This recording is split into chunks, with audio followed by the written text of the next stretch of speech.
dia que o Renan, às vezes eu conversava com o Bruno. O cara que compara o Bruno ao Jean-Pierre tá preso já ou não? Aquela lentidão, aquela malemolência, grandão e tal, é nesse sentido. Ele era chamado de Bruno Soneca, hein, gurizada? Serginho Vasquez, se não me engano, foi Serginho Vasquez que disse que o Bruno seria o novo Ronaldinho. Sim, mas era na época. O que tava também com essa convicção de que ele seria genial era o professor Antônio Lopes, que lançou ele, se não estou enganado. Mas o Lopes quis dar uma moral pro garoto também, né? Não, mas não. Todos que compararam alguém exagerar, né? Com o Ronaldinho acabaram se enganando. O Ronaldo foi muito à frente. Bom, mas o jogo de ontem, o Grêmio meteu 6 nos caras. Manda, Oreste. Não, só para dizer, o Bruno não era esse perna de pau todo, ele jogava uma bolinha, ele era redondinha. Ele não era competitivo, né? Mas foi pro Cruzeiro depois. Esse é o detalhe.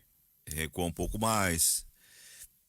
O futebol é meio cruel com as pessoas, depois que o rótulo pega é difícil, né? O Jean-Pierre tem que cuidar isso, porque eu lembro do Tostão falando nele na seleção e dizendo que era o melhor articulador do país, falava nele como um jogador de exceção.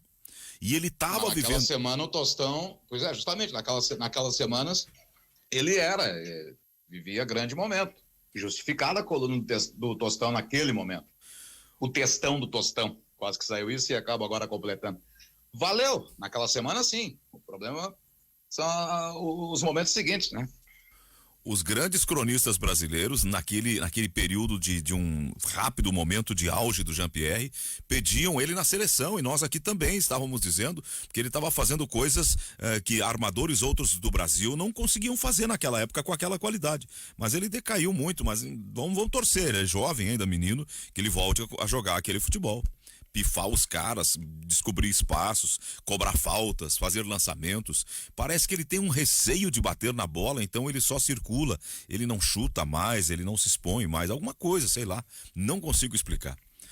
Mas estamos... Eu acho o seguinte... Vai, Barbudinho, vai, meu querido. Que o Jean-Pierre, ele tem ainda tudo isso, sabe? Porque são talentos, né? São competências. A questão é uma questão de mentalidade, uma questão de entrar no jogo, de fazer daquilo algo mais concentrado, mais atento e mais competitivo. O Bruno também tinha, o Oreste tá certo, o Bruno tinha qualidade, sabia jogar bola. A questão é que saber jogar bola não é mais suficiente para se dar bem no futebol atual.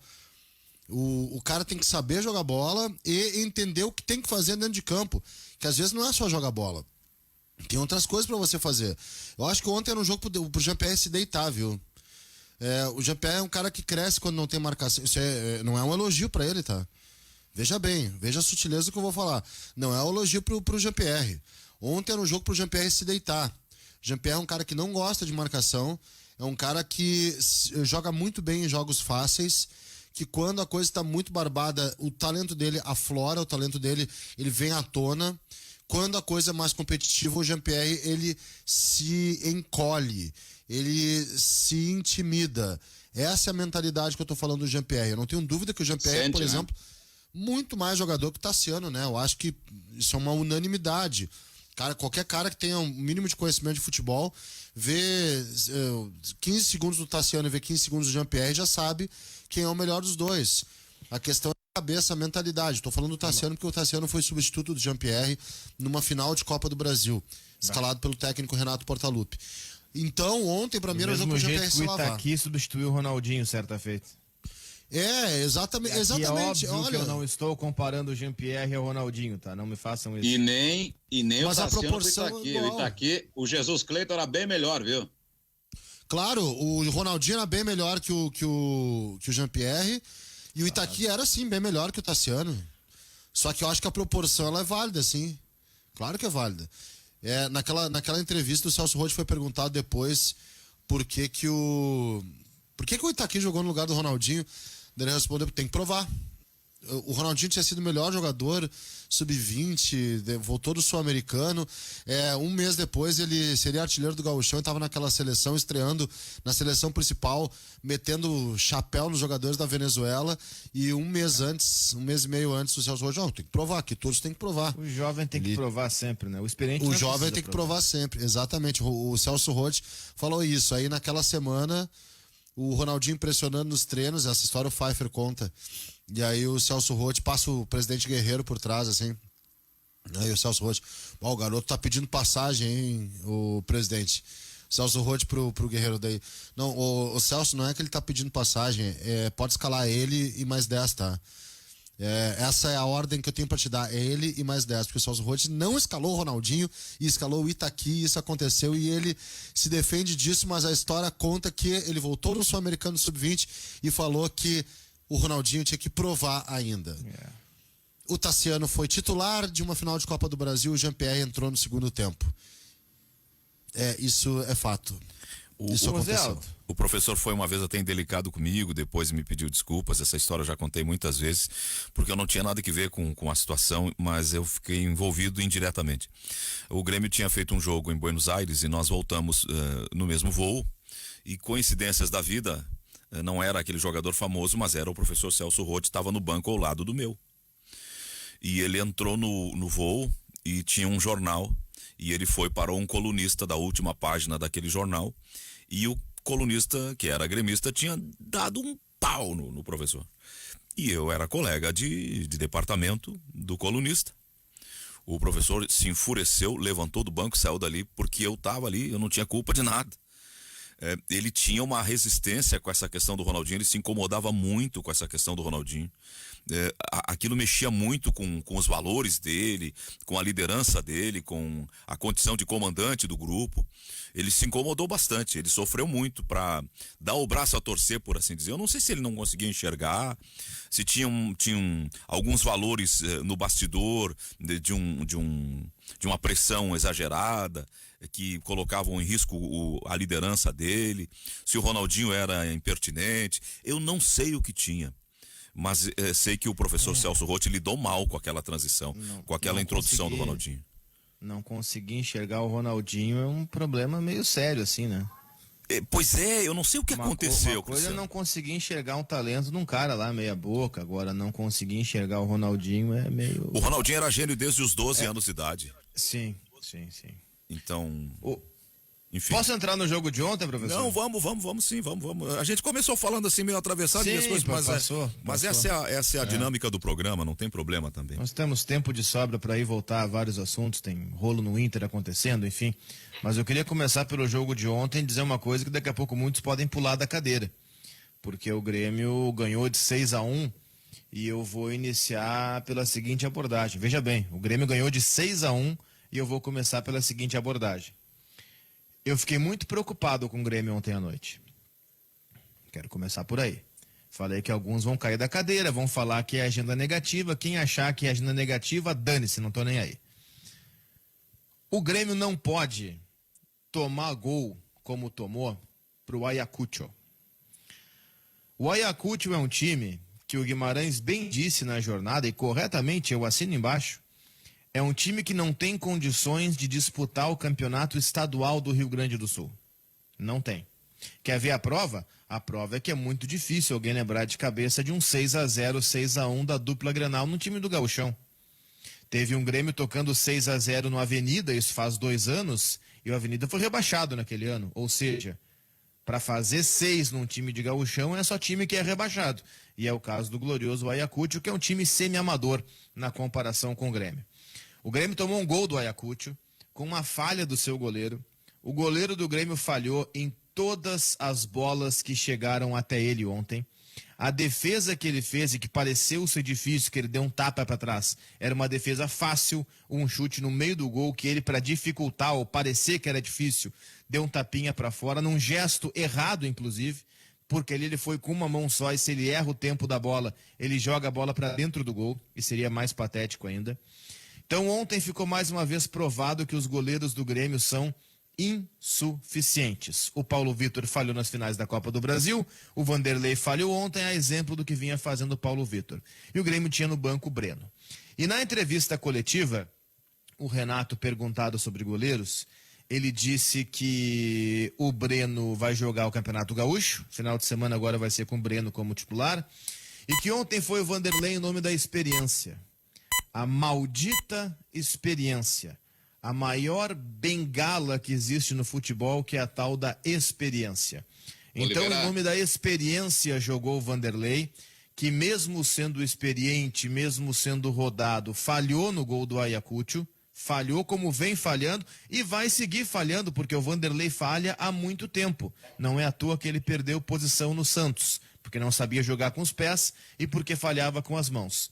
Então, o seguinte, Zé, eu saio da noite de ontem preocupado com o Grêmio, porque quando o Grêmio perdeu a Copa do Brasil, eu ouvi que dentro do Grêmio as coisas mudariam, que os jovens ganhariam espaço.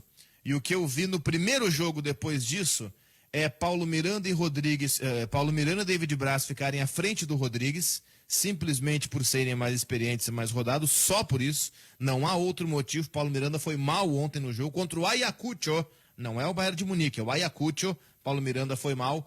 E o goleiro também, em nome da experiência, foi mal, deixando o Breno no banco de reservas. Para o Gauchão, o Breno serve. Para Libertadores, aí vai o experiente. Então, Zé, na boa, pelo menos a primeira amostragem, o Grêmio não mudou nada. É uma leitura. Olha, Zé, não, justamente essa situação envolvendo os goleiros do Grêmio. O Renato disse na entrevista ontem que colocou o Vanderlei por ser um jogo de Libertadores, um jogo perigoso, que se o Breno falhasse já poderiam torrar o menino. Olha, são duas situações. Primeiro, jogo de Libertadores, ótimo, é a competição. Mas não é contra o Flamengo, não é contra o River Plate, não é contra o Internacional, não é contra, sei lá, o Alianza Lima, que seja, que é muito mais forte que esse Ayacucho. Vai colocar o Breno contra o Sportivo. O Sportivo, em 10 partidas contra o Ayacucho, venceria 9 no mínimo. Ou seja, é muito mais perigoso que o Ayacucho. Ayacucho. Até nem me lembro o nome do time direito. Perderia só na altitude. Se é que perderia lá em cima, tudo bem, talvez. Seria o jogo lá em Ayacucho. Talvez perdesse o Sportivo. Essa justificativa não cola. Porque ficou com medo de torrar o garoto? Então dane-se o Vanderlei. Vamos torrar o Vanderlei mesmo. Nem aí. Acaba também desmerecendo o próprio Vanderlei, que vem falhando sistematicamente. Insuficientes, tanto o Vanderlei quanto o Paulo Vitor. Breno poderia ter jogado ontem, que levasse o gol, mas não seria por aquela falha. Poderia sim levar por alguma jogada construída, algum chute fortuito da equipe peruana, mas não por ele socar a bola numa cobrança escanteio no pé do zagueiro adversário que estava ali no meio da área. Tenho absoluta convicção que não seria esse tipo de falha, ou que seria dessa forma o gol se ocorresse do Ayacucho. Essa justificativa de por ser um jogo de Libertadores perigoso, não me serve. Ayacucho, não me serve. Eu tenho historicamente aqui no programa nós temos visões sempre, algumas visões são diferentes, não necessariamente antagônicas. Eu tenho uma visão mais otimista das coisas. Eu, por exemplo, vi o Grêmio ontem apresentando desde o começo e quebrando aquele estigma que me parece vai se verificando não era verdadeiro, de que era um jogador de 15 minutos. Pois não, Mário. Para completar esse teu relato, o início de jogos, para completar esse teu raciocínio, que você encheu os olhos, o início de jogo foi de treino. O Grêmio começou treinando contra o Ayacucho. Eu até não peguei os primeiros 8 minutos de jogo, mas depois eu acompanhei. E o que eu quero dizer assim, eu vi o garoto Ferreirinha mostrando que não é um jogador de apenas 15 minutos. E ontem eu vi uma coisa que, claro, graças à qualidade precária do adversário, mas a jogada de investida na bola longa para a arrancada sobre a linha de zaga. O que o Grêmio não vinha mais fazendo, o Grêmio vinha jogando amontoado, enrolado. Os adversários com mais qualidade bloqueavam o Grêmio e o Grêmio não conseguia isso, mas ontem ele conseguiu. E me parece que tem a ver com a personalidade e com a qualidade de futebol do Ferreira. O PP vem jogando de costas para a ponta e domina no fundo e volta para a intermediária quando não volta a bola para o meio campo. Ele não enfrenta mais o adversário, ele não persegue mais o ingresso na área. Então o Grêmio teve um ganho ontem com a saída do PP e com a entrada do Ferreirinha. A mim pareceu, pelo menos, sim, teve um ganho ali. A afirmação do lateral direito, o Wanderson, ele novamente, e de novo percebi nele uma característica que lembra o Mário Fernandes. Ele chega na frente, ele dribla, ele cruza, ele não se esconde do jogo, ele não tem medo do jogo, ele tem técnica. Então o Grêmio está tendo alguns ganhos. Posso deixa eu entrar aqui na análise. E teve, Guimarães, ontem, um encaminhamento de classificação, o que dá uma certa tranquilidade. Então eu vejo um outro lado bom, né, nesse jogo de ontem. Não descarto as cautelas e as necessidades apontadas pelo Oliveira. Olha, o Grêmio, se jogasse de um jeito completamente diferente desse descrito, ganharia de 6-1. Se o Grêmio jogasse do jeito que jogou ontem na final da Copa do Brasil, possivelmente perderia para o Palmeiras. Não existe análise sem contar com um adversário assustadoramente amador. Esse time não tinha que estar numa Libertadores, e me assustou o fato dele estar numa Libertadores. Tudo feito no time do... Porque quando tu é muito ruim, tu te fecha em duas linhas ali, deixa todo mundo juntinho, evita o outro jogar, faz uma marcação-pressão. O Grêmio não teve nada disso, o time não sabia nem se posicionar. Mal sabia o que fazer com a bola. Tinha jogador com dificuldade de dominar a bola. Eu não estou dizendo aqui, estragando um resultado por 6-1, até ontem fui bem condescendente, né, com aquilo que analisei. Mas essas coisas que tu disseste há pouco, para mim, são coisas que a gente precisa observar quando tiver um time do outro lado, sabe? Não tinha um time do outro lado. Tinha uns caras que tentam ganhar a vida no futebol... Orestes, tinha uns caras que tentam ganhar a vida no futebol e que não tem essa qualidade necessária para poder estar numa competição enfrentando um time do nível do Grêmio. Infelizmente é um time que é inferior aos times do Gauchão e que teria dificuldade numa divisão de acesso, e não é só a ruindade, são coisas infantis. Não tira o mérito do 6-1, não tira o mérito da boa partida do Diego Souza. Acho ok que o Ferreira só tem que enfeitar menos em alguns momentos, né? Tem que ficar sério o tempo todo. O Wanderson, para mim, é uma confirmação. Para mim, o Pinares se resolveu bem na função de armador. Todas essas coisas, elas são necessárias que a gente diga. Agora, atribuir uma mudança no jeito de jogar do Grêmio, ela é muito mais por conta de um adversário que tu faz o que tu quer do que de uma diretriz que eu imagino a gente só vai ter condição de analisar com o passar do tempo. Ô, Guemba, é o seguinte, ó. Tu analisaste bem o jogo ontem e estás falando bem do jogo hoje. Na sua opinião, dá para tirar algum proveito disso, algum jogador? Ou foi um treino de luxo, apenas um treino de luxo do Grêmio ontem na Libertadores da América? Olha, Orestes, o que dá para tirar proveito é o seguinte, ó, o Grêmio tá na próxima fase, tranquilidade pro jogo de volta, descanso pros titulares, Wanderson é o novo titular da lateral direita, Pinares tem que receber uma sequência como meia, algo que nem eu acreditava, mas acho que ontem ele provou que pelo menos tá a fim de jogo. O Ferreira, ele tá jogando mais que o PP, o Alisson tem que ser revisto, e algumas coisas têm que ser revistas sob o ponto de vista de apresentações negativas. O Grêmio precisa urgente de um goleiro e o Grêmio precisa restabelecer uma hierarquia dos seus defensores reservas. Não entendo a predileção pelo Paulo Miranda, pelo David Braz um pouquinho mais, mas também não sou muito fã. O Rodrigues, para mim, jogando assim, atento, sem ser muito mirabolante, pode ser o titular. Então acho que toda experiência se tira proveito, Orestes. Tem sim coisas positivas do jogo de ontem, mas eu não posso atribuir a uma mudança consistente, tá?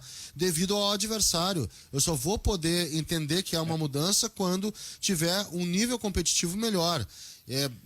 Foi assustador, assim, o que eu vi desse time. Foi o pior time que eu já vi jogar contra a dupla Grenal nos últimos, sei lá, não sei quantos anos. Em Libertadores, com certeza. Não tinha visto um time tão ruim jogar contra um time da dupla Grenal. Foi uma coisa assim de dar pena em alguns momentos. O time tava tomando 6-1 fazendo cera, Horácio. Sabe? Para não tomar 7-1, porque 7-1 é resultado emblemático, né? 7-1 quase é o meu palpite do jogo ontem, por muito pouco não ocorreu. Mas, Horácio, eu acrescento isso que o Carlos disse, que é antes de uma mais profunda também análise do Oliveira.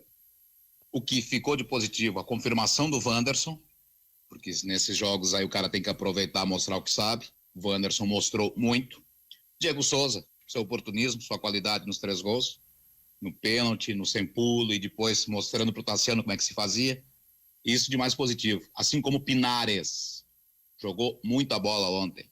Aproveitou também a chance, mais uma, e que mostra qualidade sim de futebol. De ruim, Vanderlei, sem condições. Paulo Miranda e David Braz juntos, uma temeridade. Tassiano, esqueçam. Sabe o que me incomoda nisso tudo? E eu não é nem tomando cuidado, eu tenho essa opinião desde ontem, mas até admitindo que eu tô indo por um outro lado, assim, de um comentário mais pesado, não só pela quantidade de quilogramas do comentarista, mas também pela acidez até. Tudo isso que a gente está falando do Grêmio hoje, o que me incomoda é isso. Tudo que nós estamos falando do Grêmio hoje são coisas que a gente já sabia. Já sabia. Que o Pinares receberia mais chance, e isso não é nem a gente, o Renato disse.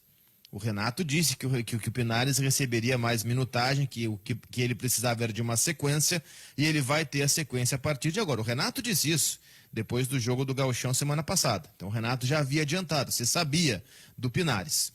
O Diego Souza, que foi o melhor jogador em campo ontem, que jogou sério o tempo inteiro, que esteve focado, que esteve compenetrado, num profissionalismo assim invejável e destacável, já se sabia que o Diego Souza é esse cara.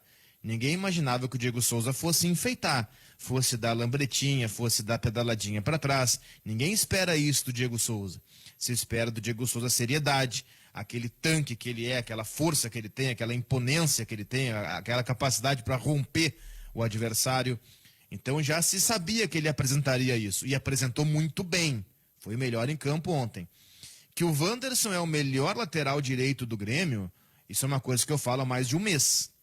Já se sabia disso.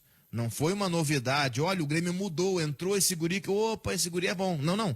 Já se sabia isso. O que se cobrava era justamente isso. Por que ele não recebeu chance antes? Mas tudo bem. Uma cobrança retroativa, eu acho que agora não é nem o momento.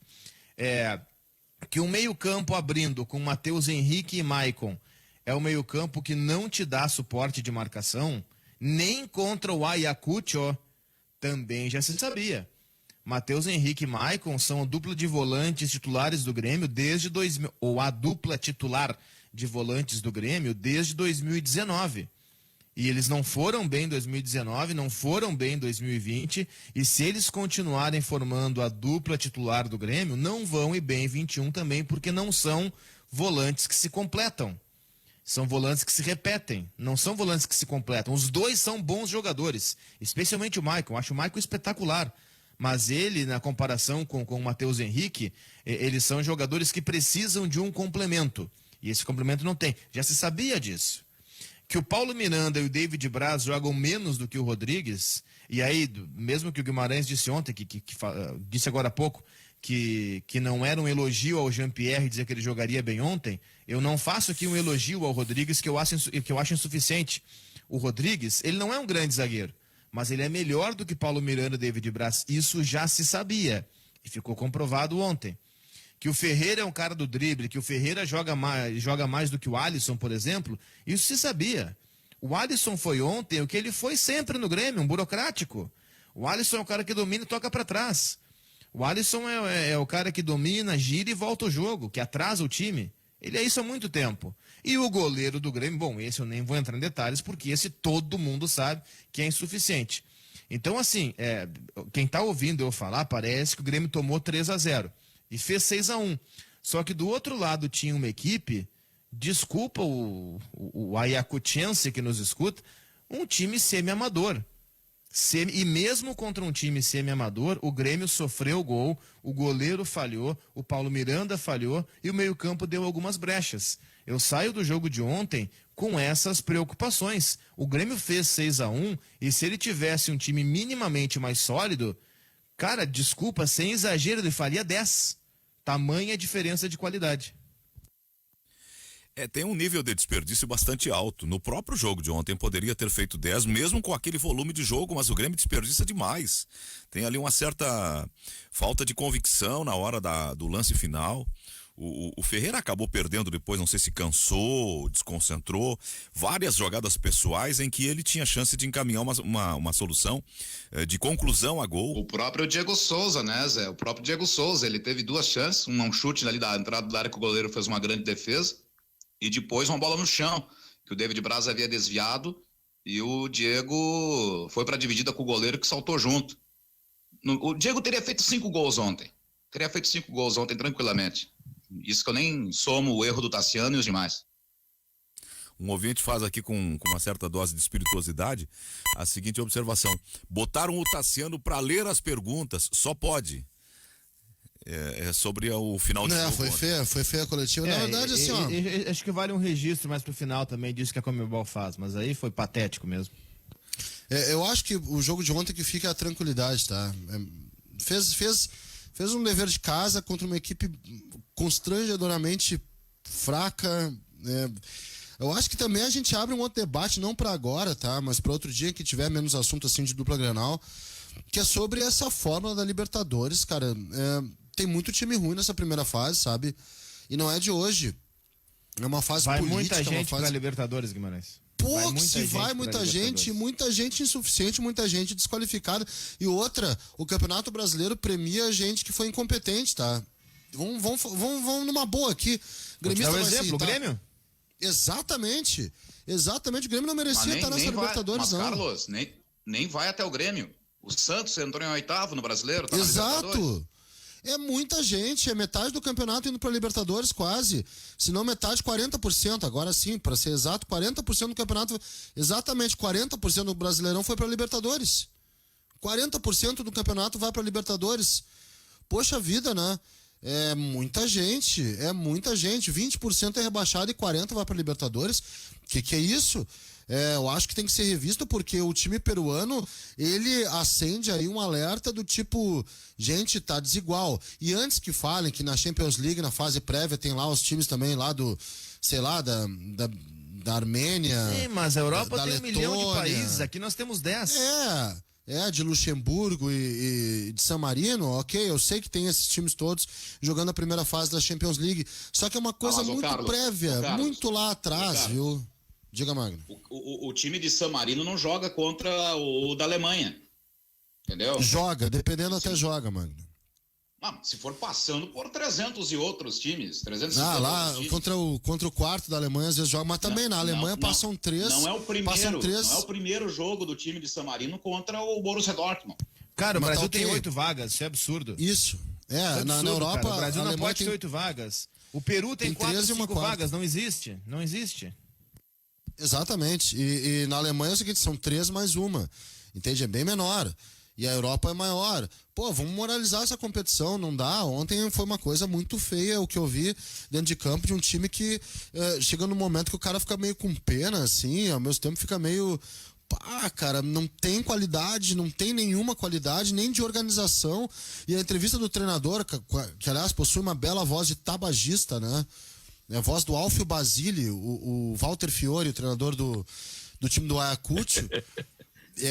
Ele disse o seguinte, perguntado, adorei a coletiva dele, perguntado, ele disse o seguinte, qual foi a diferença entre do primeiro pro segundo tempo? Ele disse nenhuma, a gente continua a tomar gol, a gente teve debilitar em todas as linhas, a gente teve deficiência em todas as linhas, a gente continua a tomar gol, toda bola que chegava era perigosa, não mudou absolutamente nada, foi uma atuação lamentável que tem que mudar muita coisa. O cara chutou o balde geral, assim.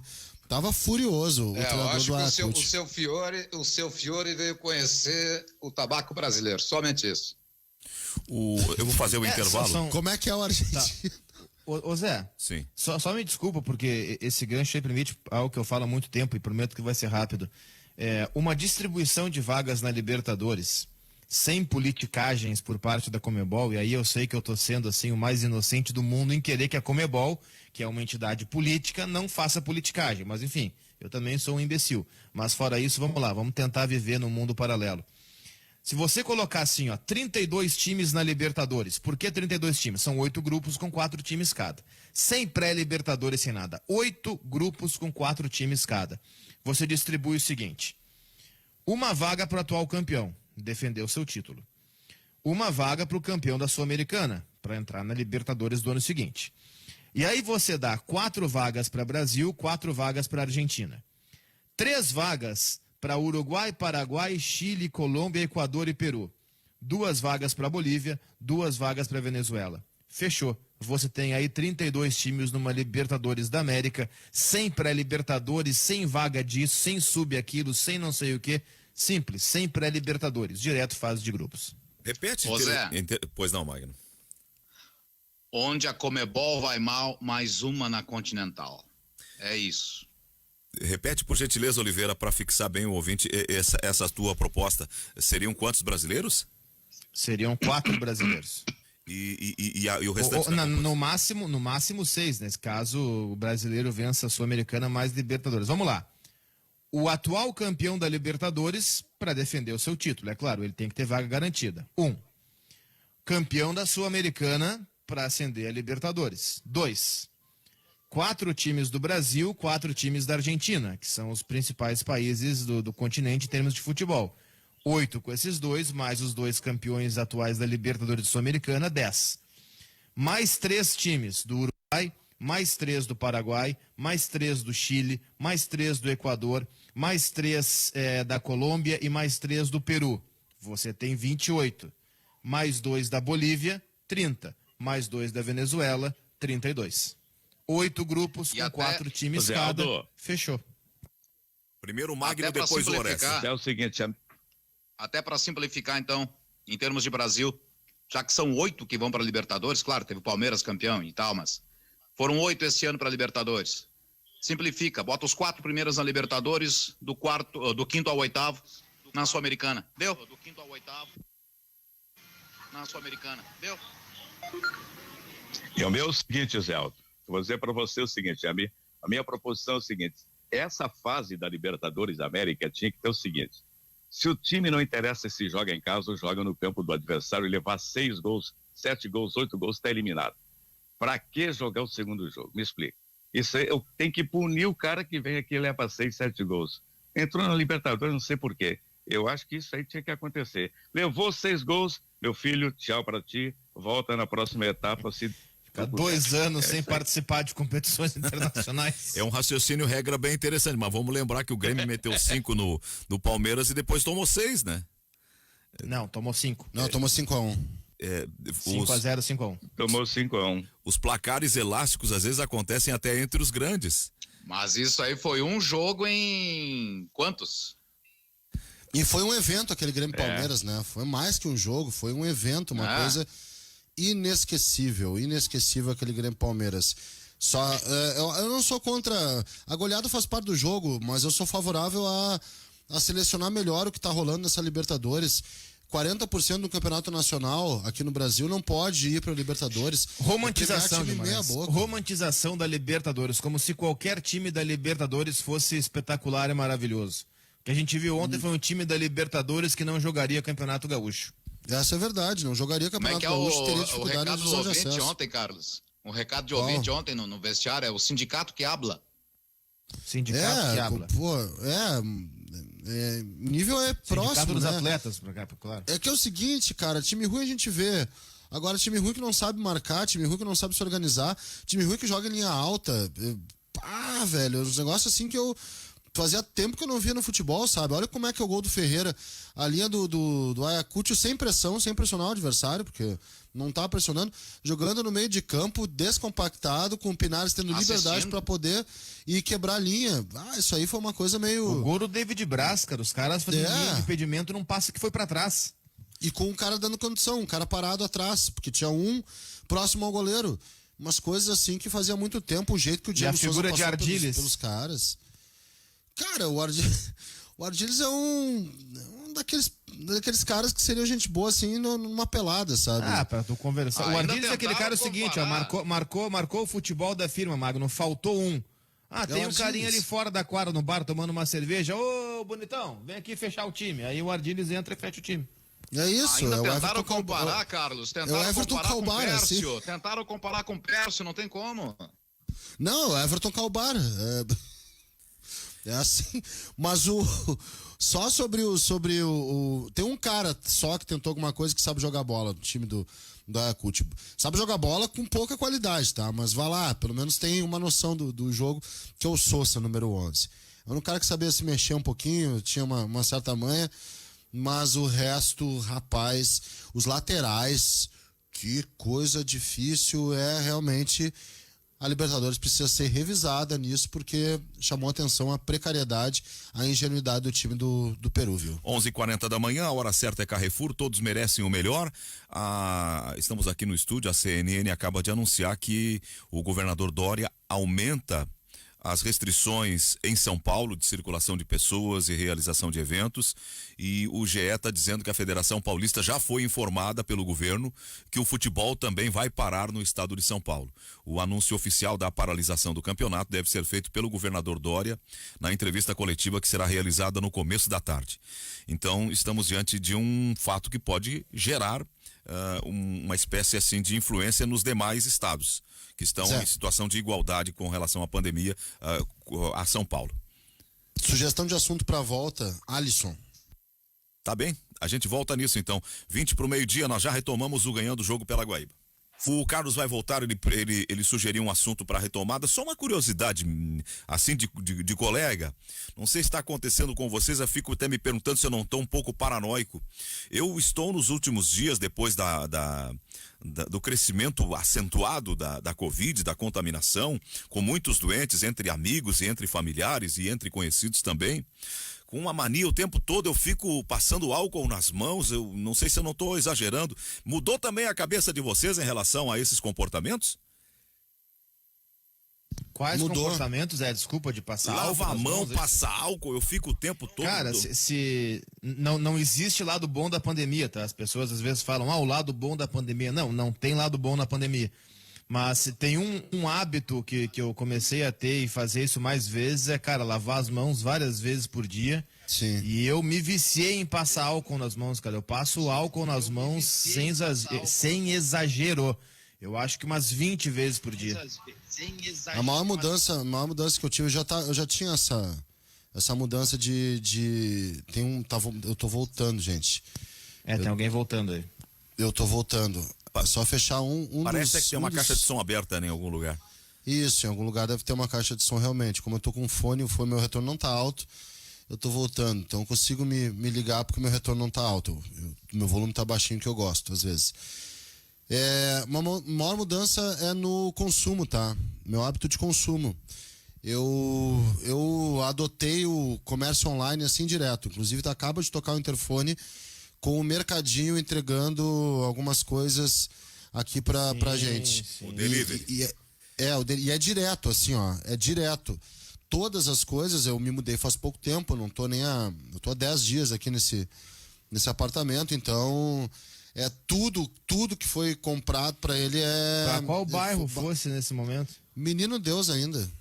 Manteve. Sigo no Menino Deus, saio da Visconde do Herval e vim um pouquinho pra mais perto aqui saio da Visconde do Herval e vim pra José de Alencar.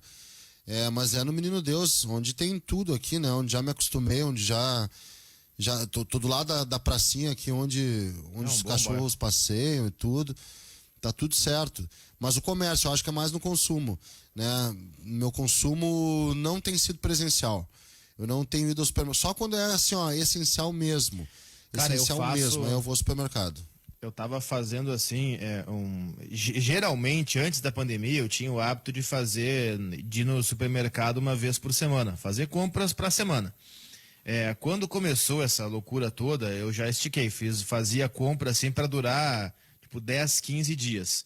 Agora, eu tento fazer ainda mais, é claro que o valor da compra aumenta, mas em compensação ela dura mais tempo, então fica elas por elas. Então, por obviedade, tenho ido muito menos ao mercado.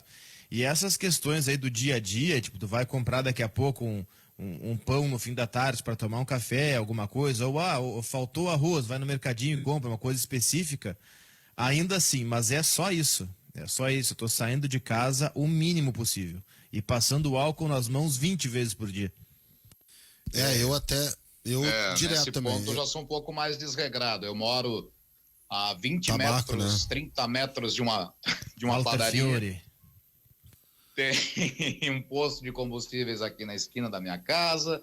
Tem um grande mercado, né, de uma dessas grandes redes, a questão aí de uma quadra, um pouquinho mais. Então eu compro ali frutas, são questões, os mais perecíveis, né, os alimentos mais perecíveis. Então eu vou com mais frequência, mas fico menos tempo no mercado. Quando eu Olha, fumava, cara, Coisa que claro, se agora resolve as em coisas 10, estão. 15 minutos no máximo dentro do mercado. Agora tudo fecha às 8, por razões óbvias, né? Mas há alguns anos atrás, quando eu ainda exercia o hábito do cigarro, abri um postinho 24 horas com loja de conveniência a 2 quadras de onde eu morava. E não raras as vezes eu saía de casa 3, 4 da manhã, sempre gostei de dormir tarde, para ir no postinho, porque acaba sendo cômodo, né? Mesmo que alguns produtos custem mais caro, acaba tendo a comodidade.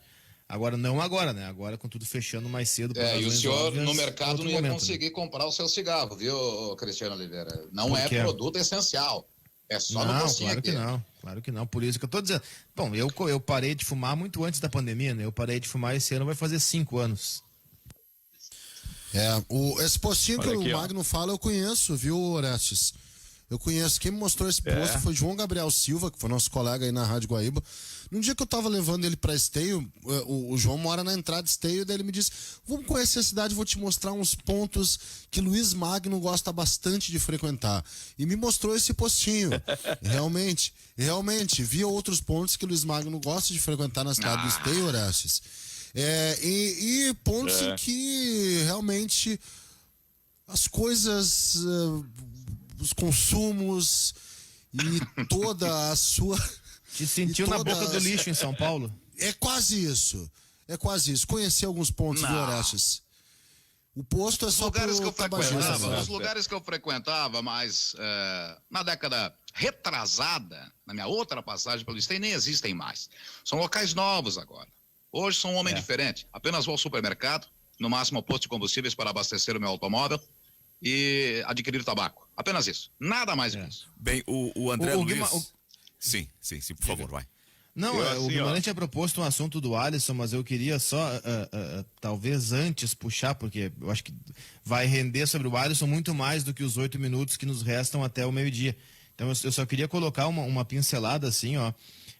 O governo de São Paulo, o Zé Auro trouxe antes, informou a Federação Paulista que o campeonato vai ser paralisado, tá?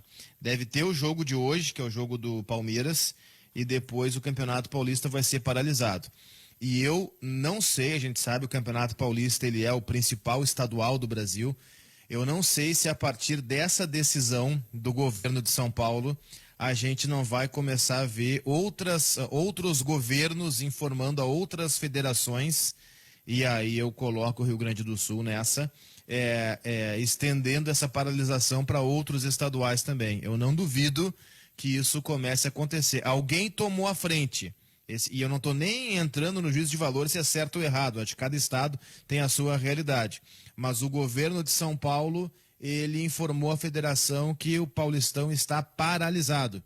E eu não sei se a partir desse movimento, outros estaduais não serão paralisados também, inclusive o nosso. O que acontece, Olha, Oliveira? eu acho que vai acontecer isso também. É capaz de acontecer isso também. Até porque há um alinhamento de Dória com Eduardo Leite, né? Existe esse alinhamento, o que São Paulo faz, o Rio Grande do Sul vai acabar fazendo. Não sei se para esse final de semana.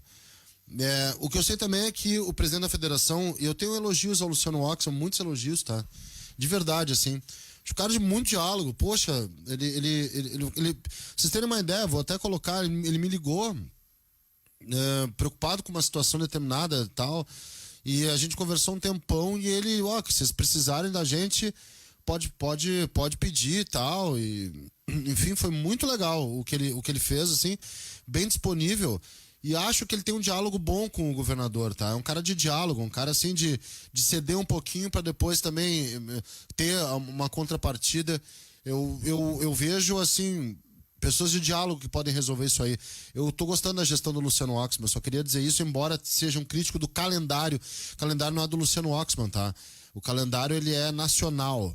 E os clubes têm grande participação nisso. Embora seja um crítico do calendário e do modelo dos estaduais, dentro disso que é possibilitado, eu acho que a federação tem que ser resolvido de uma forma mais transparente em relação a outros tempos. Esse é o elogio que eu queria fazer ao Luciano. O problema que nós temos, Guimarães e Oliveira, é que nós tivemos ontem 2.349 mortes, todas decorrentes da Covid-19. Então, diante desse número crescente de mortes e do esgotamento da capacidade da rede hospitalar, seja pública, seja suplementar, privada, o caminho pode ser até inevitável. A pergunta que eu faço, Zé, e a Libertadores, como é que fica? Aí eu coloco outro ponto na conversa aí, tá? Que é outro questionamento.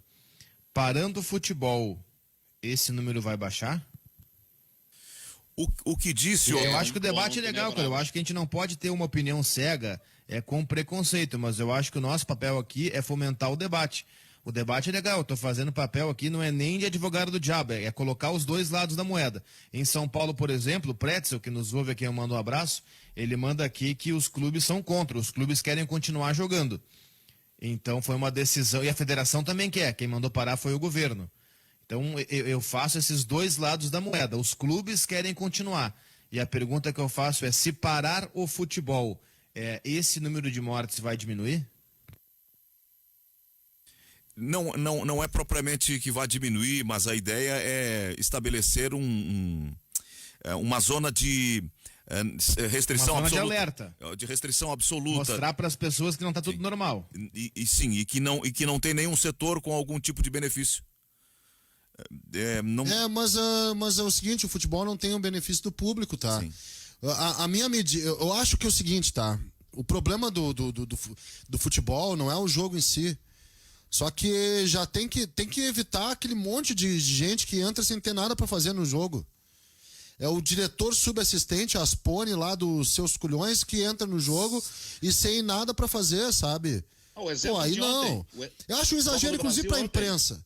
Acho um exagero pra imprensa. Eu acho que não. Volta a ter um no jogo, isoladamente, pra não ter caso, tá?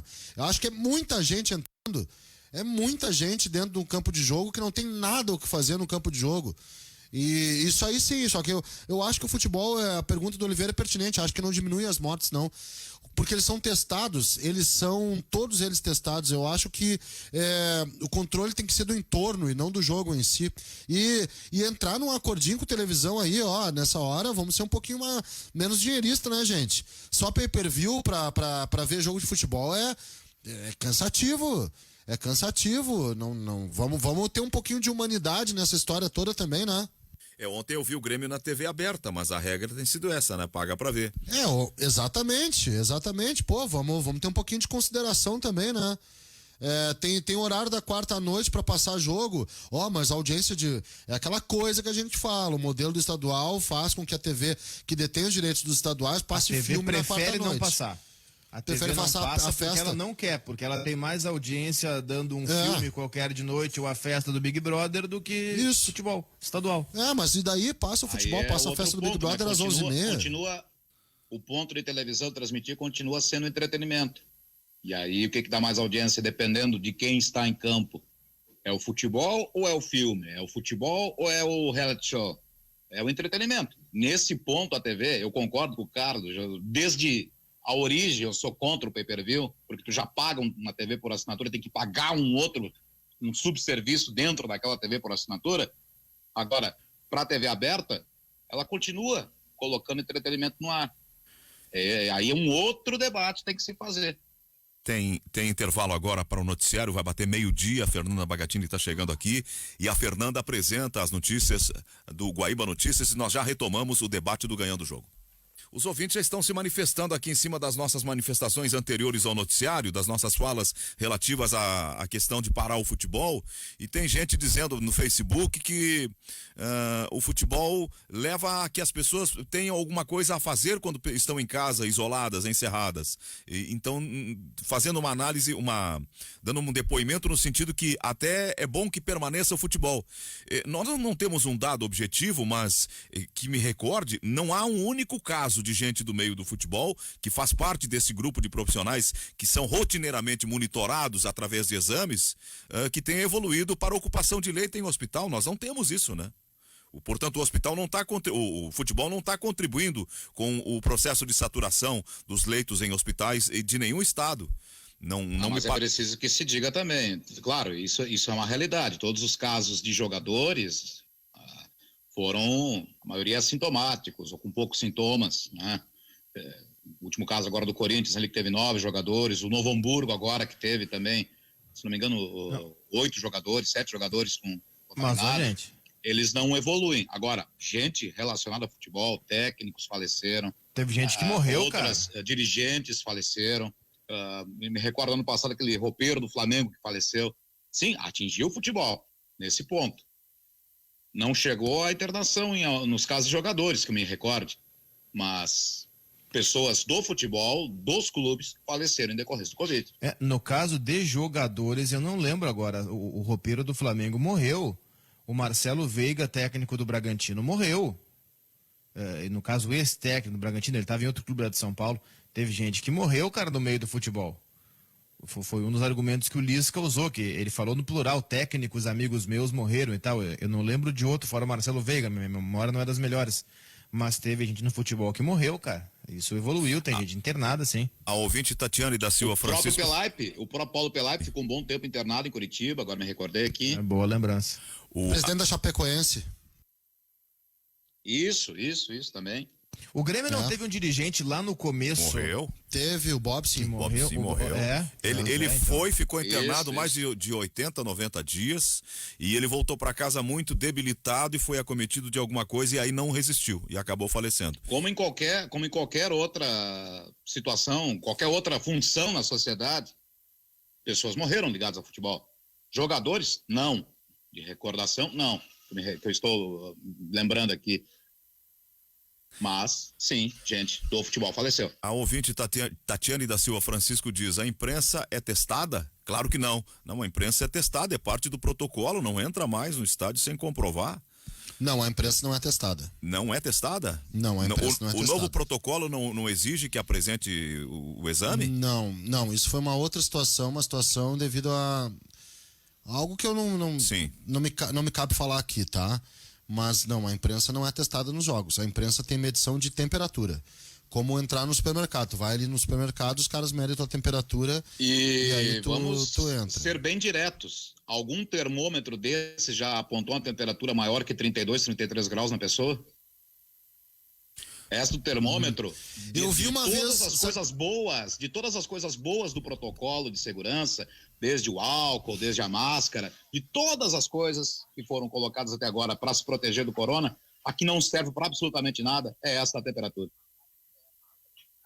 Olha só, quando eu vi lá quando tava um pouquinho mais calma a coisa, uma vez na medição do Praia de Belas, um cara deu uma temperatura diferente, foi separado, né? A senhora aguarda aqui 1 minuto e fizeram outras testagens. Não sei se o cara entrou, não fiquei lá para acompanhar o que houve com o cara, mas eu vi isso. A única vez que eu acho que o pulso do cara deu algum tipo de coisa ali, uma febre no cara, né? Ou uma temperatura alterada. Isso eu vi, mas em jogo de futebol, não sei. Eu também fui a um jogo, né? Só no Inter Atlético Paranaense que não tinha televisão. Foi o único jogo que eu fiz, que eu entrei no estádio. Na arena eu não entro desde aquele Grenal lá da pancadaria. Então, eu acho, a imprensa não é testada e tem outros no entorno, mas a imprensa também não tem acesso aos jogadores, tá? Mas tem ali a sua... Em Beira-Rio, por exemplo, tem contato. A arena nem tanto, mas no Beira-Rio tem contato. Tem contato, então não tem testagem. Eu acho que deveria... Mas não tem Guilherme? Oi. Não tem um questionário que tem que ser levado pelo jornalista? Tem, mas questionário não te diz... O questionário se já teve, como está sentindo alguma coisa, essas coisas, Orestes, mas o ideal seria um teste ali na hora, né? Eu sei que não tem estrutura para tudo isso, mas então fecha mais. Infelizmente fecha mais. Eu acho que o futebol dá para seguir desde que todos os envolvidos na praça esportiva estejam testados. Essa é a minha opinião. Mesmo o pessoal do entorno, o pessoal de logística, de operação, de limpeza, porque tem gente trabalhando na limpeza do estádio, né? É pouca gente, mas suja. De telefonia, de segurança, todo esse pessoal deveria ser testado, é a minha opinião. Para abrir um jogo de futebol deveria ter testagem para todos os envolvidos. Não só atletas, comissão técnica, dirigentes. Mas, e limitar dirigente, né? Por favor. Cara, tem muito. Os jogos que às vezes eu vejo, tem muito dirigente entrando, mas é muito dirigente entrando.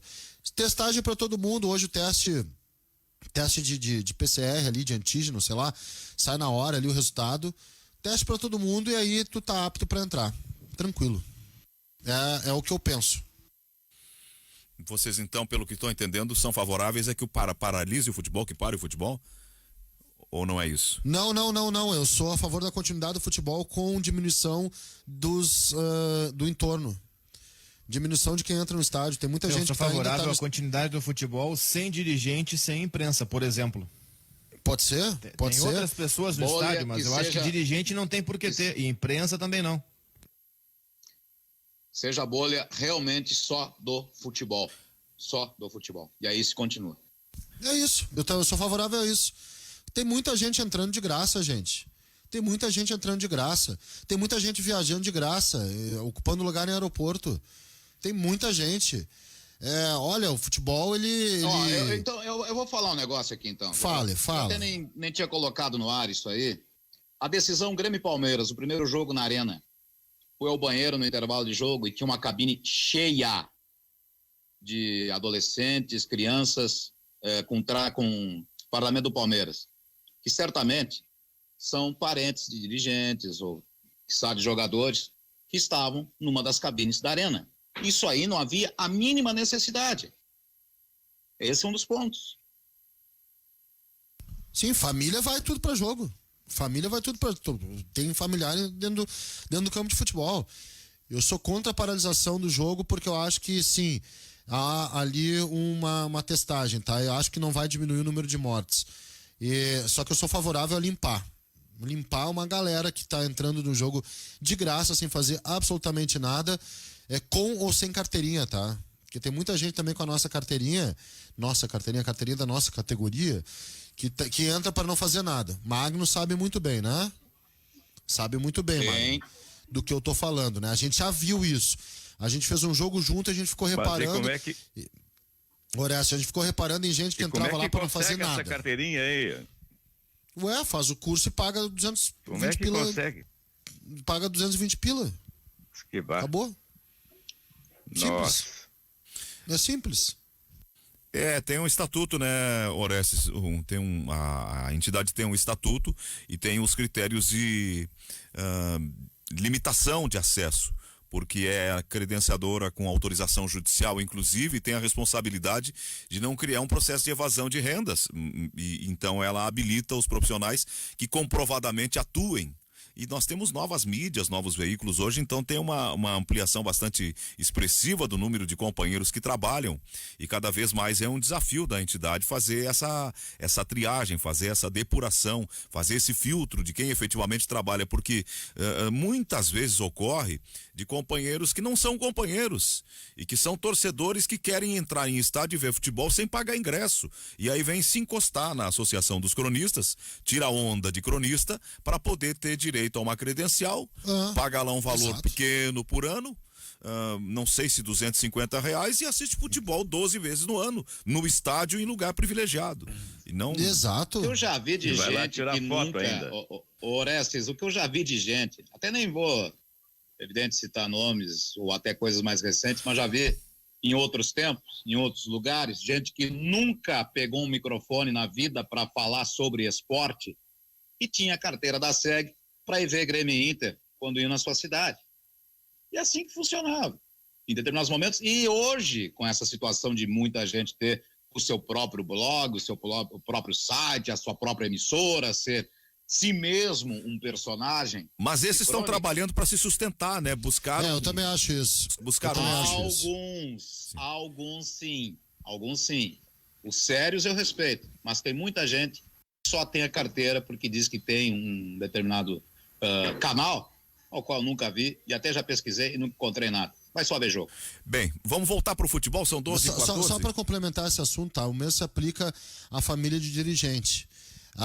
Na época antes da pandemia, o que a gente via em zona mista em ambiente zona mista, especialmente em jogo decisivo, era cunhado, primo, sobrinho e parente, não sei o que, era uma festa lá.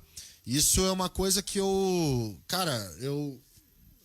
sei que eu ando numa fase meio antipática em relação com os ouvintes, tá? Eu sei disso. Ontem mesmo eu já li que gente desistiu de mim, que eu era bom, me tornei insuportável. Eu sempre fui insuportável, gente. Antes eu acho que enfim, eu escondia isso, mas sempre fui. Quando pedem pra mim, me consegue o ingresso, posso ver o jogo, cara, não faz isso comigo. Não faz isso comigo. Sou contra isso. E passei a ser contra isso, Zé, depois que eu comecei a conviver com o pessoal da organização de eventos de shows. Porque eu fazia isso, não tem problema admitir, eu não sou perfeito, fazia isso. Depois que eu passei a conviver com o pessoal de organização de shows e a conversar e a me dar com esse pessoal, eles me disseram o seguinte, cara, é a pior coisa de todas. O cara que pede ingresso para ver o show tal, tal e tal e tal. E da mesma forma que quando me pedem, quero ver o jogo, ou me dá uma camisa, essas coisas, eu digo, cara, a pessoa é errada, eu não vou te conseguir. Eu não vou te conseguir. Te vira, luta com outra pessoa ou com o clube, eu não vou te conseguir. Eu sou contra isso, tá? Eu sei que o ingresso é caro, eu sei que existe muito sonho, que muita gente não tem dinheiro, que tem cada situação que realmente impossibilita muita gente de ver o jogo. Eu fico realmente assim, sentindo com pena, mas não façam isso. Eu não vou participar disso. Sabe por quê? Porque depois que eu convivi com essa galera dos shows, eles dizem que, porra, é muita gente pedindo ingresso. E quando eu vejo família, e mesmo com criança, tá? De cara que usou a sua influência dentro, sei lá, de um conselho da vida para poder ter acesso a todo o seu... a toda a sua família, a todos os seus queridos dentro de um campo de futebol, indo na zona mista para tirar foto com o jogador, eu fico assim pensando, eu não acho isso justo. É uma mentalidade, né? Uma mentalidade tremendamente... Eu não faço mais, tá? Eu não faço mais, até porque há muito tempo eu não vou, mais de um ano, eu não vou a show, um show sequer. O último show que eu fui, até fui com não lembro qual que eu fui, mas eu paguei por esse show. Eu não tenho mais essa ideia de pedir, eu não peço mais. Eu não tenho mais condição de pedir e eu acho que não é legal pedir, especialmente para a empresa. Posso ver o jogo na cabine, olha só.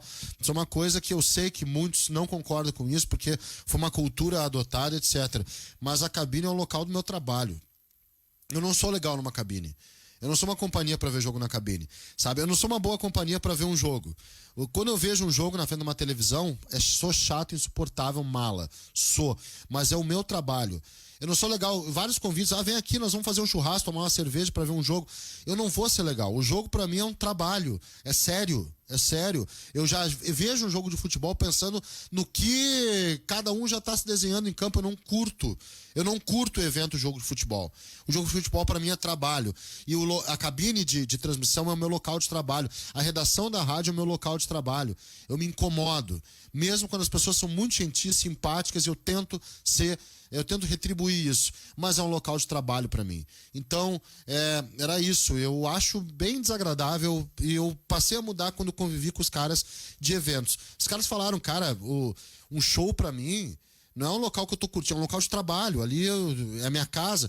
Pega a galera da opinião, por exemplo, que eu me dou, os caras falam o seguinte, é um local de trabalho, a galera pedindo ingresso, pedindo para entrar de graça. É uma coisa que eu não gosto. Enfim, mas eu sou meio chato com relação a isso, e quando eu vejo assim a turma toda indo a um jogo de futebol, eu me sinto bem desconfortável com isso, tá? É só uma visão que eu tenho apenas. Eu tinha feito uma marcação aqui para daquele ponto a gente seguir, mas aí entraram outras mensagens e eu me atraí a olhar outros recados aqui e acabei saindo do ponto e não achei mais. Mas um ouvinte mandou dizer, não me lembro integralmente o que ele falava, mas sobre Alisson, que é o tema que o Carlos propôs. Ele disse, olha, o Alisson antes da lesão, ele tinha o melhor número de passes, de assistências, não sei o que, de todo o campeonato, e ele meio que saiu em defesa do Alisson anterior à lesão. O que exatamente que tu gostaria de observar acerca do Alisson, Carlos? Eu acho que antes da lesão ele estava muito bem, depois da lesão ele passou a ser um jogador burocrático. Ontem era jogo para ele se soltar, era o jogo para ele se, sabe, ontem era o jogo para todo mundo se soltar, e o Alisson ontem de novo errou muito passe e se limitou a dar passe pro lado. Ele tem um medo de finalizar absurdo, ele tem que ser um jogador a chutar melhor, ele tem que aprimorar isso. Ele já tá com 27 anos, mas ele pode fazer isso, tá? O menino que entrou no lugar dele, o Guilherme Azevedo, tem 2 finalizações e numa das 2 um gol marcado porque arriscou. E o Alisson arrisca muito pouco e joga um futebol burocrático. Eu sei que o Alisson tem aquele componente, o famoso componente de jogador tático, né?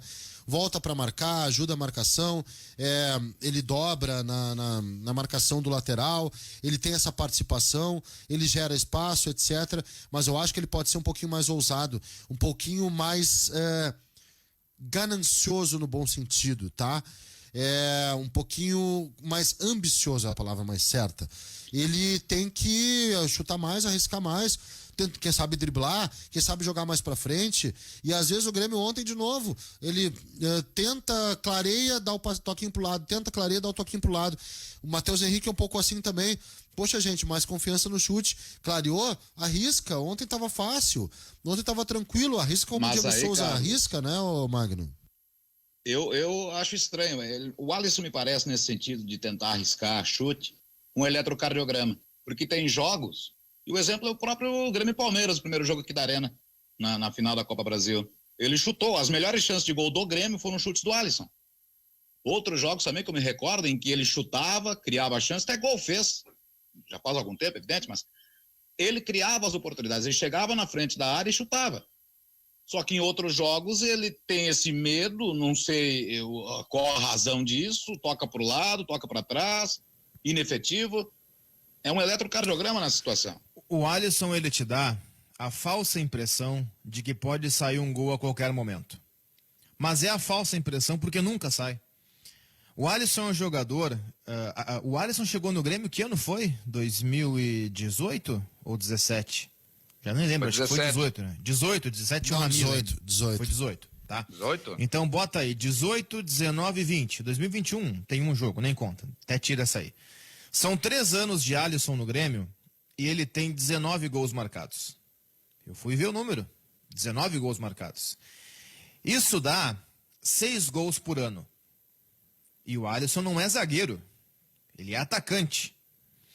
Um atacante que te dá 1 gol a cada 2 meses, porque é isso, 6 gols por ano, 1 gol a cada 2 meses, é um atacante que não serve. Então tu olha o número do Alisson, pô, mas ele finaliza bastante. Pois é, qual foi o último chute forte que o Alisson deu? Cada vez que o Grêmio tem uma falta, ontem aconteceu isso de novo, e na final da Copa do Brasil também. Cada vez que o Grêmio tem uma falta frontal e é o Alisson na bola, o narrador pode chamar o comercial. Pode ler texto. Pode ler os comerciais, não vai sair gol. Cada vez que o Alisson se posiciona, a não ser que ele dê uma falta lateral, um cruzamento, uma assistência, aí pode ser. Ainda assim ele dá pouco, tá? Mas tudo bem, poderia. O Alisson te dá a falsa impressão de que vai sair uma coisa boa, porque ele tá perto da área. Mas a bola chega nele e ela volta. Ele recebe a bola, rodopia e volta. Ele recebe a bola, dá um passe para trás. Ele recebe a bola, faz o giro ao redor do próprio eixo e volta. E quando finaliza, Magno, em geral são chutes fraquíssimos, que quando encontram o gol, vão no meio do gol e em geral vão para fora. Esse é o atacante titular do Grêmio. O Alisson é aquele cara que quando pega na bola, perto da área, o narrador eleva a narração. Só que na maioria das vezes tem que baixar novamente o tom. E o Cássio Amaro tá me recordando aqui que o Alisson vem em 18 junto com o Tony Anderson. Isso. Negociação com o Cruzeiro, daí do Edilson para lá. Mas ao que indica, pelo que a gente percebeu, a direção está pretendendo contratar alguém, reforçar alguém naquele setor. Então, pode estar com os dias contados o Alisson. Ele é eu não acho que ele seja assim, um jogador desprezível. Eu não acho que ele...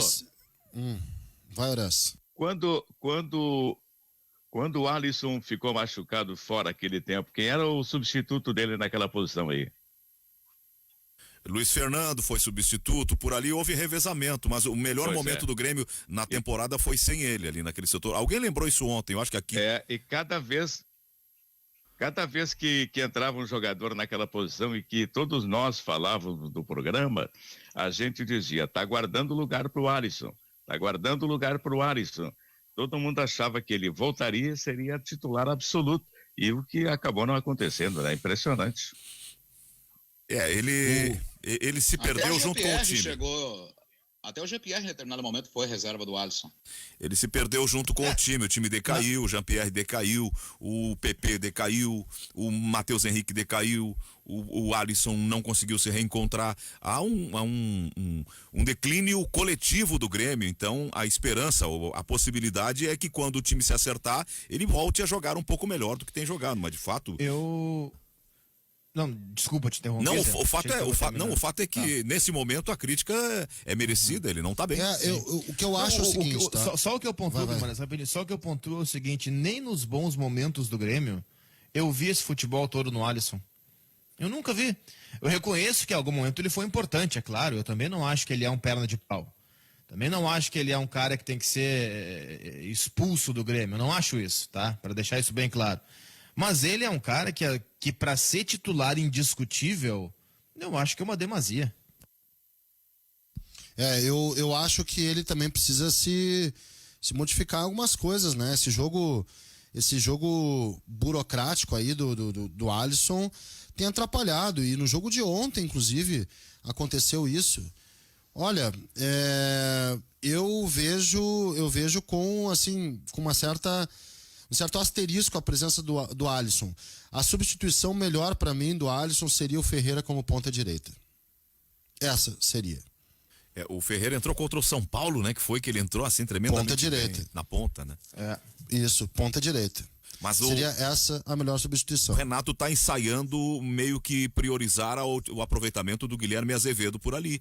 E ele é um jogador impetuoso. Ontem ele fez um gol de alguém que quer chegar no gol. Chutou, quando ele viu que estava apertado, chutou na direção do gol e a bola entrou no canto. É isso aí. E entrou bem o menino. Entrou realmente bem. O que eu acho do Grêmio, assim, para efeitos de titularidade, o Magno falou que o Alisson chegou a jogar no lugar do Jean-Pierre algumas vezes. A última foi a final da Copa do Brasil. O Tassiano entrou como meia-direita e quem jogou de 10 foi o Alisson. É óbvio que ia dar errado, né? O Alisson não é articulador. O Alisson mal e mal é um ponta. Que, aliás, era um ponta esquerda no Cruzeiro. O Alisson é colocado no Grêmio como ponta direita, mas essencialmente no Grêmio. Até então ele era um ponta esquerda. Talvez por ali ele não possa render mais, não sei. Talvez testar seria interessante, porque o Alisson de origem, ele é um cara aberto pela esquerda, da jogada de corte e chute. Daqui a pouco pode ser por aí. Mas para mim é muito claro, o Grêmio tem que contratar. O Grêmio tem que contratar. Primeiro porque vai sair o PP, né? Segundo porque mesmo antes de sair o PP, ele já não tá jogando nada. O Alisson é insuficiente. O Grêmio tem aí o Léo Chu para testar, mas não sei se vai testar ou não. O Ferreira, não sei se é o cara para a posição. Indiscutivelmente o Ferreira é melhor do que o Alisson, mas não sei se é o cara também. Agora tem que contratar. Esse cara da ponta, o Grêmio não tem. Quero ver o Léo Chu. Quero ver muito o Léo Chu aberto pela esquerda. Eu acho que para começar uma temporada com isso que tem aí, eu começaria com o Ferreira pela direita e o Léo Chu pela esquerda. Mas tem que ver como é que desenrola. Tem que contratar. O ouvinte está nos provocando a virar a página, está dizendo assim: pessoal, hoje quando forem falar sobre o Inter, uma observação, Marcos Guilherme reintegrado e Guilherme Pato emprestado. A gente vai falar de Inter já já. São 12h28, vamos para o intervalo então e na volta vamos começar a discorrer sobre os assuntos do Inter. Ponto dos cafés, deliciosas bebidas quentes ao simples toque de um botão, variedade de máquinas para atender a todas as necessidades da sua empresa. Marque visita pelo 3325.009 e conheça o site Ponto dos Cafés. O Chalé da Praça 15 te espera de portas abertas para almoço, happy hour ou jantar com deliciosos pratos ou petiscos e aquele chopp gelado. Mas se preferir, vamos até você através do iFood. Chalé da Praça 15, mais de 130 anos no Centro Histórico de Porto Alegre. O BRDE faz da inovação uma importante ferramenta da sua história. Agora, com o aplicativo do BRDE, você conhece nossas linhas de crédito, solicita financiamento, tem acesso a informações de pagamento das suas parcelas e muito mais. É o Banco Regional de Desenvolvimento do Extremo Sul na palma da sua mão. Baixe agora pelo Google Play ou Apple Store. BRDE 60 anos. Crédito para inovar e desenvolver. Toda quarta, 15 para as 11 da noite, Geraldo Luiz está na tela da Record TV. Reportagens exclusivas, matérias intrigantes, um programa ousado, criativo, pensado pra você. É claro que a minha plateia também vai participar do show. A minha maior emoção é estar perto de você. É isso aí, Geraldo. Então não perca, toda quarta, 15 para as 11 da noite. A noite é nossa, ao vivo, na tela da Record TV. Enquanto Beto curte o dia na sua sala de estar, o Dermato dá receita pro cuidado redobrar. Enquanto a Anitta se refresca com a mangueira do jardim, a nutricionista envia a dieta do Joaquim. E quando você precisar, é só se conectar. Curta as férias de um novo jeito e consulte pelo celular. Reinvente o seu verão, redobre seus cuidados. Dr. Clean, o plano é simples, viver bem. Semana do Consumidor Panvel. Descontos de até 60% em produtos de diversas categorias. Confira. Kit desodorante Rexona Man Aerosol com 2 unidades por R$ 16,99. Fralda Huggies Hiper por R$ 54,99. E Dorflex 36 comprimidos por R$ 13,90. Para aproveitar é só baixar o aplicativo, acessar o site ou ligar para o Alô. Semana do Consumidor Panvel. Ofertas bem você.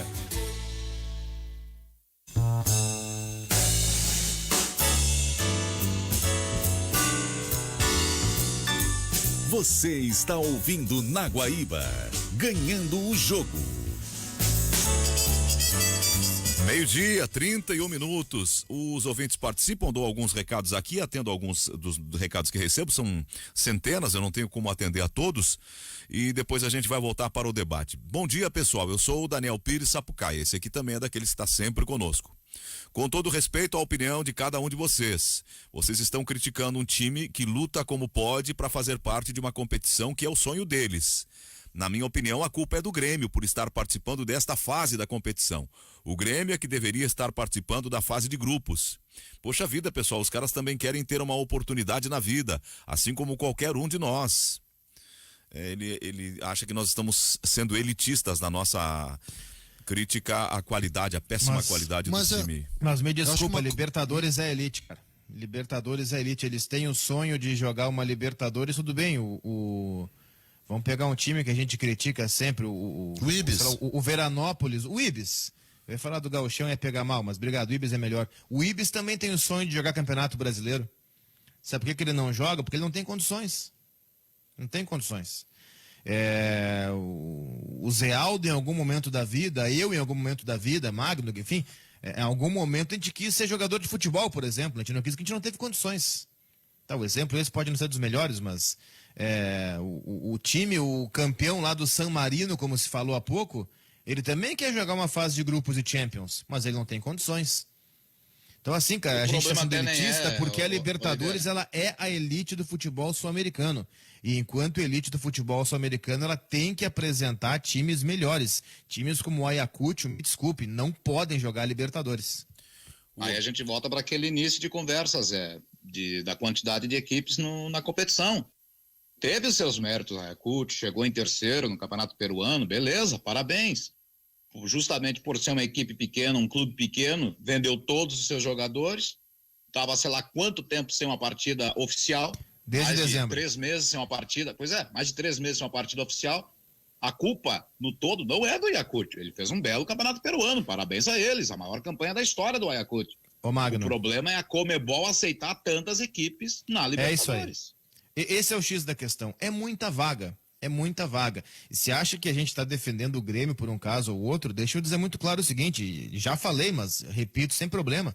O Grêmio também não tinha que estar na Libertadores. O Grêmio não teve competência para se classificar para a fase de grupos da Libertadores. Eu acho que é muita vaga, gente. É muita vaga. Um continente como a América do Sul, onde 10 países apenas são filiados à Conmebol, você ter uma Libertadores com 50, 60 times como tem, é vaga demais. O nível técnico baixa. É muita gente sem capacidade chegando à Libertadores. Escuta, Oliveira, falaste no começo uma expressão, não recordo bem qual foi, tem rolo no Inter, uma coisa assim, quando a gente falava nos destaques. Tu disse, tem tanta coisa, tem rolo no Inter também, ou algo assim? Sim, tem mais desdobramentos da investigação do Ministério Público em relação à gestão do Inter lá em 2015 e 2016. Fabrício Falkowski no seu Twitter, nosso repórter do Correio do Povo, tá trazendo bastante detalhes. Alguns detalhes ele já havia trazido há algum tempo e agora o Ministério Público também está revelando detalhes.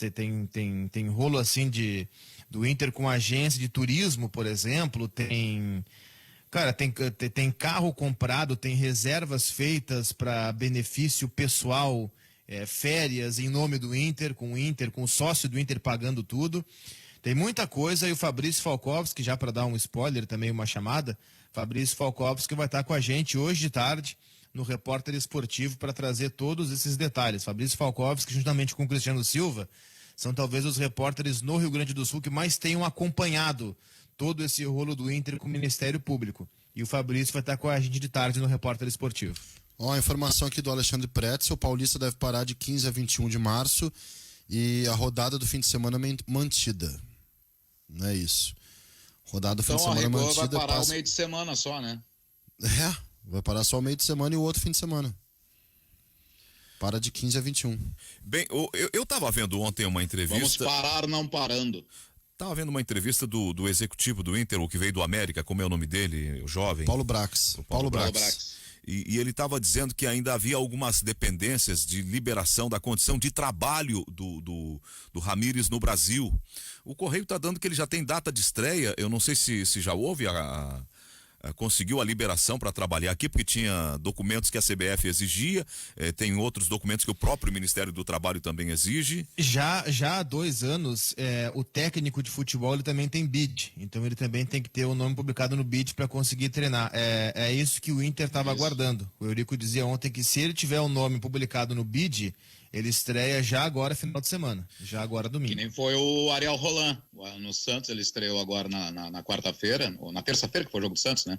Ele havia saído no BID na terça-feira pela manhã, se não me estou equivocado. E aí pôde estrear na Libertadores pelo Santos. Outra atração, imagino, para o repórter esportivo, vai ser a coletiva de Gustavo Grossi. Tá rolando, acabou agora a coletiva, o Eurico participou, isso aí certamente vai ser destaque.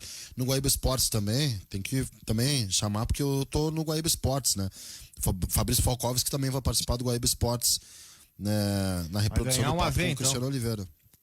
Oi? Vai ganhar um AV, o Fabrício. Vai, quase. Não, eu vou reproduzir, não, é gravado. Que bandadeira isso aqui, gente. Eu vou reproduzir o papo de vocês. Mas é o seguinte, essa é uma grande contratação do Inter, tá? O Inter tá se respaldando, tá se baseando em processo de futebol, que é algo que talvez não tenha resultado imediato. Isso é uma coisa que tem que dizer muito, né? Não é uma revolução que tá acontecendo, tá? Porque eu já falei que eu tenho muito cuidado com a palavra revolução, mas é uma mudança de diretriz considerável e que requer tempo. Isso é uma coisa que tem que estar bem dentro do torcedor do Inter. Eu já vi que depois daquele choque que eu tive da derrota do São Luís, que tem que chamar os profissionais, tem que mandar todo mundo embora da base, num absurdo aquele, o Inter está se baseando e se estruturando com um pensamento de profissionalização e de dar tempo aos processos. O Paulo Brax com o Miguel Ramírez e com a presença do Gustavo Grossi é todo um sistema que o Inter monta em torno de ter o resultado com base em sistemática, em processo, em compreensão. Isso aí é uma coisa bem nova, assim, e que o torcedor não está muito acostumado. Então, e nem a imprensa.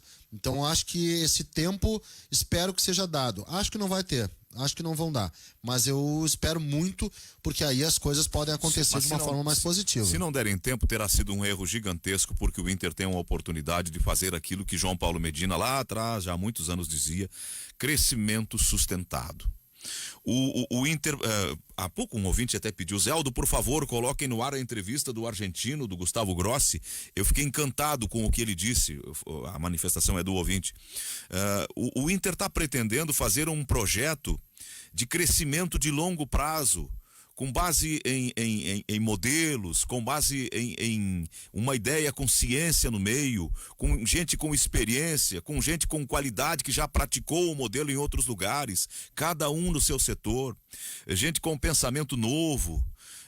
Esse é um momento que o Inter tem que se permitir a abertura para não o pensamento novo por ser novo, mas o bom pensamento, porque pode ter um pensamento bom que seja velho. Eu estou falando de uma ideia boa.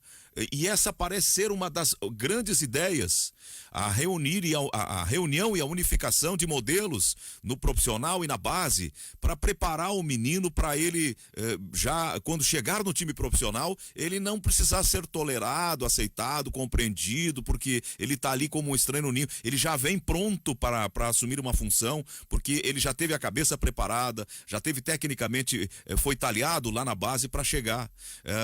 Montaram uma estrutura de afirmação para o jogador, cuidaram da família dele, cuidaram dele, enfim. O modelo que o Inter está propondo me parece algo assim, eu uso a expressão revolução, o Carlos ele é um pouco resistente à expressão, altamente inovador e altamente promissor, digno de confiança, digno de apoio, digno de paciência. Eu estou entusiasmado com as ideias que vêm do Beira-Rio. O que o Inter... Não é isso, essencialmente é isso, eu estou entusiasmado. Segunda vez que eu vou entrar na tua respiração e te não, mas não, eu errei o ponto, mas é isso aí. Tranquilo. Tu usaste o termo agora entusiasmado. É um termo interessante. Eu acho que é no mínimo, promissor tudo isso que o Inter está fazendo.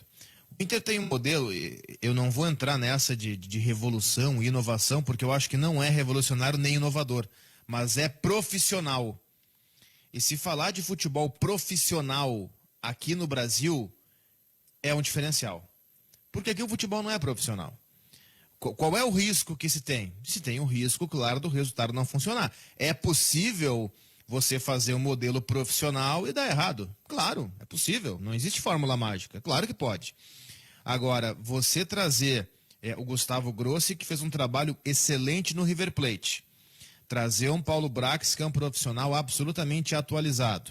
Trazer o Miguel Ángel Ramírez, que eu tenho pé atrás. Eu disse algumas vezes, eu acho que ele é o nome certo na hora errada. Mas isso demonstra, pelo menos, que você está disponível, que você está disposto, disponível não, que você está disposto a abrir os olhos, aceitar uma nova realidade, se permitir uma nova realidade, e claro, tudo isso tem a grande questão do tempo. Permitir que essa realidade vá acontecendo aos poucos. Porque não vai ser assim, ó, todos eles chegaram, beleza, você dorme, amanhã você acorda, o Inter é um clube novo. Não é assim. Isso demanda tempo. Gustavo Grossi no River, falamos de um trabalho de 5 anos. Miguel Ramírez no Del Valle, falamos de um trabalho de 5, 6, 7 anos, acho que 6 anos. Então não são coisas que mudam assim do dia para a noite. O Inter buscou, por exemplo, o Gilberto Monteiro, 32 anos, um jovem, imagina, minha idade. O cara que é o novo gerente de captação da base. Ele é o cara que vai sair agora e vai olhar jogadores Brasil afora ou até América do Sul afora para compor a base. Porque a base não é só um menino que chega lá com 12, 13 anos e é lapidado. Não, você também busca o jogador semi-pronto. Você também vai lá em Fortaleza e busca o Everton Cebolinha com 17 anos e traz. Isso também é base. Você também vai no interior de São Paulo e busca um Luan recém-saído do futsal e descobre um grande potencial. Isso também é base. Captação também é base. E o Inter está aberto a isso. Sempre usando, ao menos em discurso, e até agora está realmente fazendo esse discurso ir para a prática, sempre buscando a análise, a ciência acima do achismo, tá? Para deixar muito claro. É possível você ter sucesso no futebol com achismo? Claro, também é possível. Também é possível. O futebol, como eu disse, não tem uma fórmula exata. Agora, você está muito mais perto do sucesso utilizando um caminho profissional. E é esse caminho profissional que o Inter está mergulhando a partir de agora. E isso precisa de tempo. É o que eu coloco, repetindo isso de forma exaustiva, porque sem tempo, sem negócio. E espero realmente que se tenha essa observação de que as coisas que estão sendo feitas no Internacional são coisas que precisa de tempo, precisa de compreensão, precisa de entender. Zé Aldo foi feliz ao lembrar do João Paulo Medina, que era exatamente isso que ele dizia. Só que aquilo foi um horror, né? O Inter vai demorar 5 anos para ganhar um título grande, foi um horror. Nossa, esse cara não sabe onde tá, que absurdo, o Inter tem que ganhar título todo ano. A questão é como se ganha título. Essa se ponderar, é a né, questão. Carlos?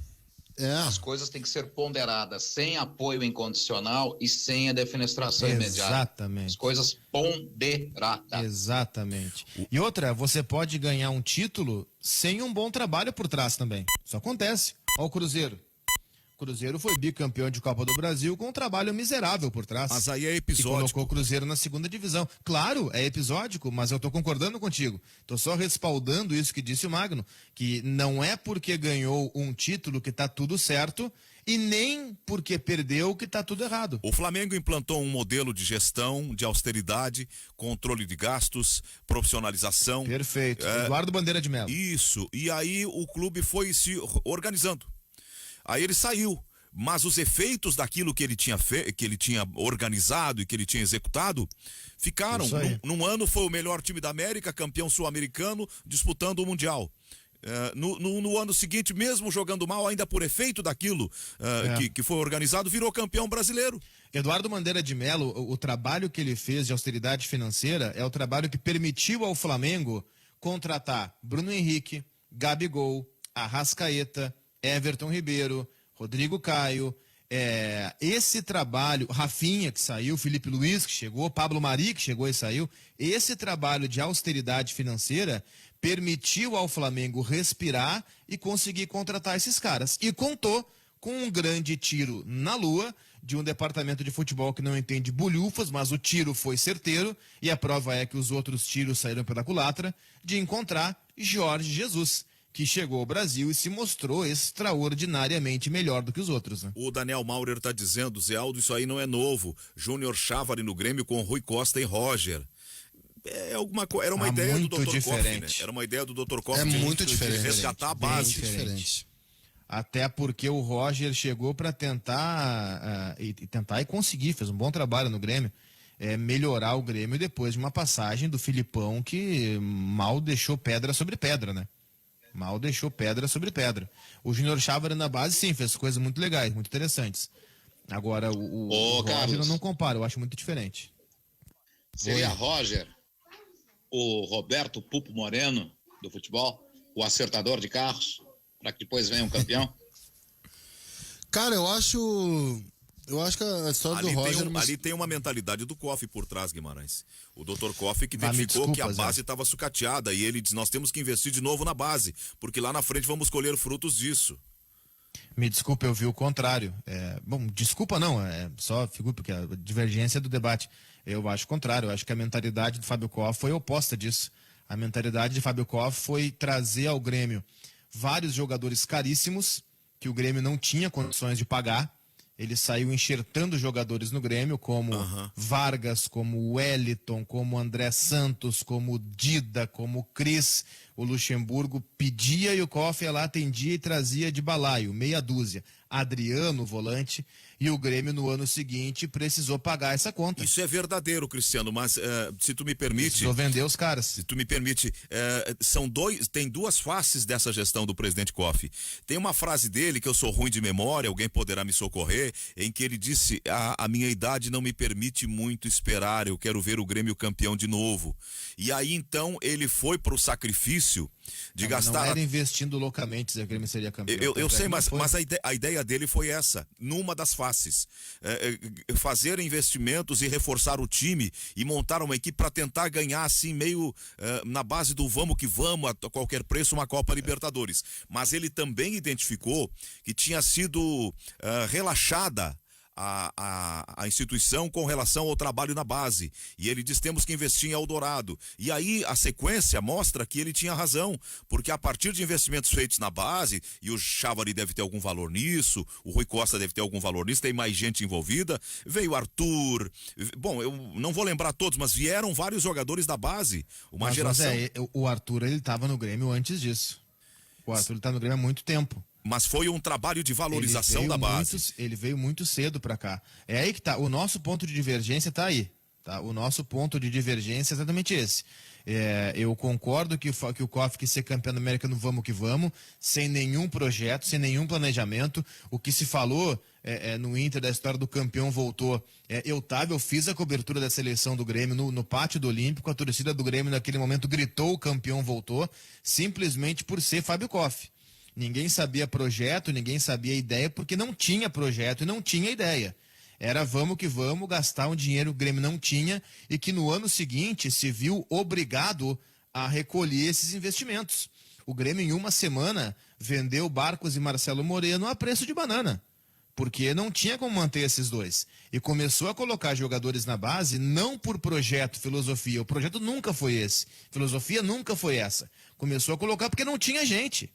Precisou vender os caras. O Grêmio entrou num gauchão, e isso foi 2014, acho que 15, o Grêmio entrou num gauchão em que o ataque do Grêmio era Yuri Mamute e Lucas Coelho.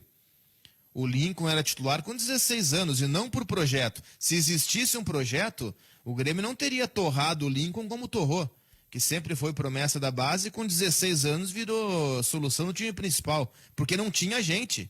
Os caras que tinham, o presidente Romildo, quando assumiu o futebol de fato, precisou vender, porque não tinha como pagar esses caras. O Grêmio colocou muito dinheiro no lixo naquela gestão que foi a primeira da era Arena. Nós estamos falando de Inter, o ouvinte já faz uma crítica e eu quero ficar no Inter ainda. Ele diz assim, ó, o Júnior Chávari era craque, ele pegava 10 atletas do mesmo empresário, tipo fez com o São Paulo também. Esse tipo de erro é que o Inter parece que não vai cometer e que também já andou cometendo.